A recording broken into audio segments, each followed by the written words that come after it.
যা চান আমরা করতে না চাইলেও ভগবান আমাদেরকে দিয়ে কোনো না কোনোভাবে সেটা করিয়েই নেন।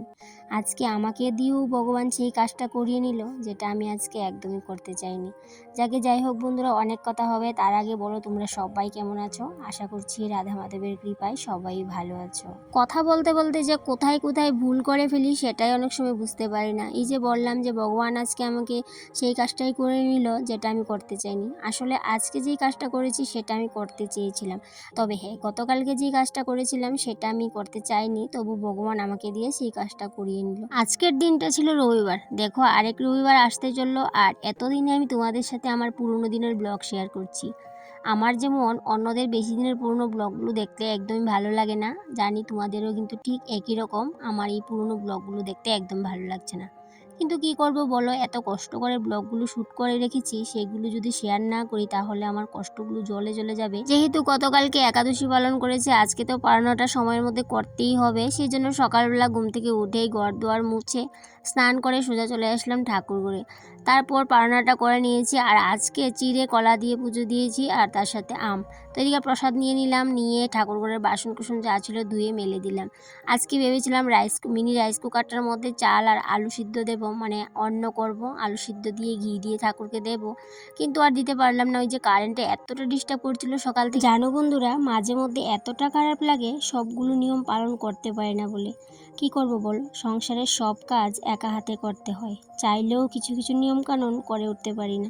এই যেমন একাদশীর আগের দিন ও পরের দিন নিরামিষ খেতে হয়, সেটাও ঠিকঠাক পালন করতে পারি না। আগের দিনও নিরামিষ খেতে পারিনি, পরের দিন মানে আজকেও মনে হয় পারবো না। ভাবছি রান্নাঘর পরিষ্কার করিনি, কিভাবে নিরামিষ খাবো। তো পরে ভাবলাম আমিষ তো রান্না হয়েছে ঘরে, আমিষটা আজকে আর খাই না, যে ঘরে যা আছে নিরামিষই খাবো। তবে হ্যাঁ, ছোঁয়া দোয়া তো আমাকে খেতেই হবে, সেই জন্য সকালবেলা আজকে জল ভাতের সাথে দুধ কলা নিয়ে নিলাম, আর সকালের ভাতটা আমি এইভাবে খেয়ে নিয়েছি। আর দুপুরবেলাও ভাবলাম আমার জন্য একটা শসা তরকারি করে নেব, আর এমনিতে তো গতকালকের আছে আমিষ রান্নাবান্না, সেগুলো আর খাবো না। এদিকে দেখো শুটকি দিয়ে চাটনি করেছিল রাতের বেলা হাজবেন্ড, টমেটো দিয়ে, সেটাও আছে, সেটা খাবো না। এদিকে ডাল আছে মুসুর ডাল, সেটাও খাবো না। আমি এই যে দুধ কলা দিয়ে জল ভাতটাই খেয়ে নিয়েছি, সেটাই অনেকটাই তৃপ্তি। জমিয়ে জল ভাত খেয়ে নিয়েছি, এখন মনে হচ্ছে শরীরে ফুল এনার্জি চলে এসেছে।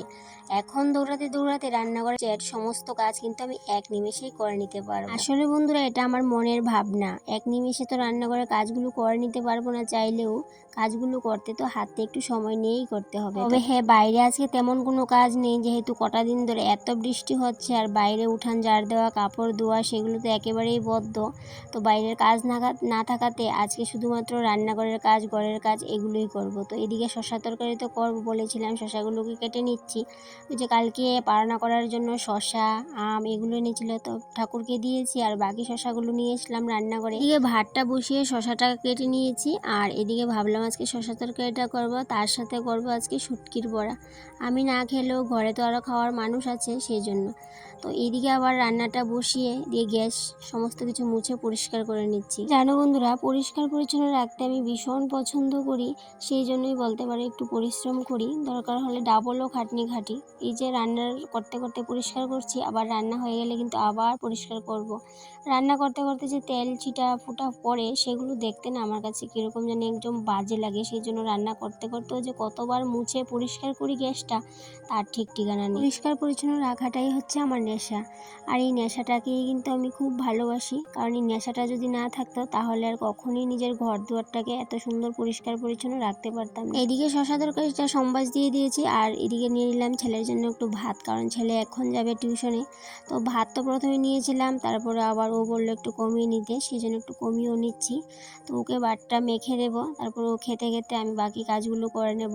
আর এখন বাজে দুপুর 12:30, ওর যেহেতু দুপুরবেলাও টিউশন থাকে, আজকে যেহেতু রবিবার, এদিকে বৃষ্টির জন্য ছেলেকে একটু গরম জলও করে দিয়েছিলাম, আর স্নান করে ভাত খেয়ে যে রেডি হয়ে গেছে। আর এদিকে তারপর রান্নাঘরের যে কাজগুলো আছে, বাকি কাজগুলো সেগুলো সেরে নেব। এভাবে শশার শুক্তো রান্না করলে ঘরের সবাই আমরা ভালো ভালোবাসি। তো এদিকে বিশেষ করে আজকে শশা শুক্তাটা আমার জন্যই রান্না করেছি। তো হাজব্যান্ডও খেতে পারবে, ও ভীষণ ভালোবাসে। তার মধ্যে হাজব্যান্ড তো একটু চাটনি করেছিল রাতের বেলা, ওটা দিয়েও খেয়ে নিতে পারবে। তারপর ভাবলাম যেহেতু চাল কুমড়োর পাতাগুলো নষ্ট হয়ে যাচ্ছে ফ্রিজে, তো সেগুলোকে একটু শুটকির বড়া করে নিই, সেগুলো দিয়ে লাল হয়ে যাচ্ছিলো।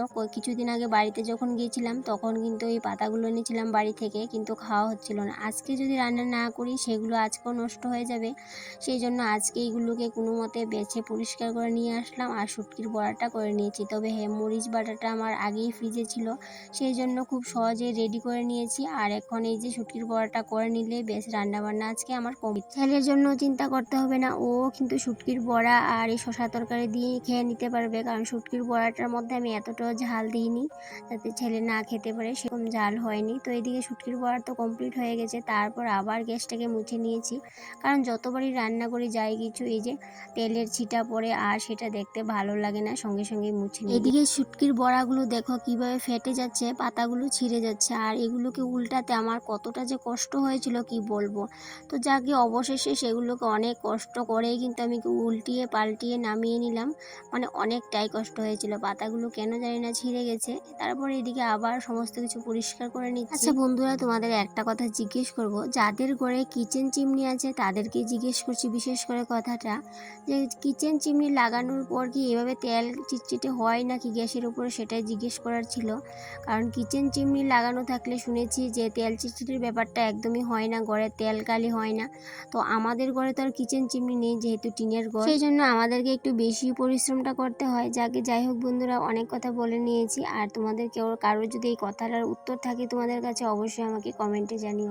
এদিকে দেখো, তোমাদের সাথে আরও একটা জিনিস শেয়ার করছি, সেটা হচ্ছে মানে এর 2 দিন আগের এই ভিডিওটা, যেটা আমি তোমাদের সাথে শেয়ার করিনি। কটা দিন ধরে ব্লগ শেয়ার করিনি, কিন্তু প্রত্যেক দিনের ব্লগগুলোই কিন্তু আমি শ্যুট করে রেখেছি, কিন্তু কি জানি হয়েছে তোমাদের সাথে, কেন জানি না আমি ব্লগগুলো শেয়ারই করতে পারছি না। মন মানসিকতা কেন জানি না এতটা নষ্ট হয়ে গেছে, আমার ইচ্ছেই করে না ব্লগগুলো এডিট করে তোমাদের সাথে শেয়ার করি। এদিকে দেখো, তোমাদের সাথে এটাই শেয়ার করার ছিল যে আমি ঘরে কতগুলো কারকল ছিল সেগুলোকে ফেলে দেবো, সেই ভয়ে সেগুলোকে সিদ্ধ করে মিক্সিতে গ্রাইন্ডার মানে পেস্ট করে নিয়েছি। ভাবলাম এগুলোকে যেভাবে আমরা ঝিঙা ভর্তা খাই বা অন্যান্য ভর্তা খাই সেগুলোর মতো একটু ফোড়ন দিয়ে ভর্তাটা করব, কেমন জানি লাগবে সেটাই ভাবছি। ভর্তাটা খেতে কেমন হয়েছে সেটা তো তোমাদের সাথে শেয়ার করবোই, তবে হ্যাঁ, সেটা আমি সবার শেষে শেয়ার করব। তার আগে বাইরে কিছু কাজ আছে, সেগুলো করে নেব। আর বাইরে আজকে একটা জিনিস আমাকে ছেলে দেখাচ্ছিল, সেটা আমি দেখে অনেকটাই ভয় পেয়ে গেছিলাম, কারণ ছেলে একটু আগে রাস্তাতে গিয়েছিল, তো রাস্তাতে গিয়ে দেখলো খালের মধ্যে একটা সাপ। তো সেটাই আমাকে বলছিল, আমি যখন বাইরে জলটা ফেলতে গিয়েছিলাম তখন ছেলে আমাকে ডাক দিয়ে বলছিল, মা এখানে একটা সাপ আছে। তো সাপটা দেখার জন্য আমিও কিন্তু গেলাম ছেলের সাথে সাথে। তো সাপটা কিন্তু আমি দেখতে পাইনি, অনেক খুঁজলাম দাঁড়িয়ে, অনেক সময় মানে তাকাচ্ছিলাম সাপটা কোথায় কোথায়।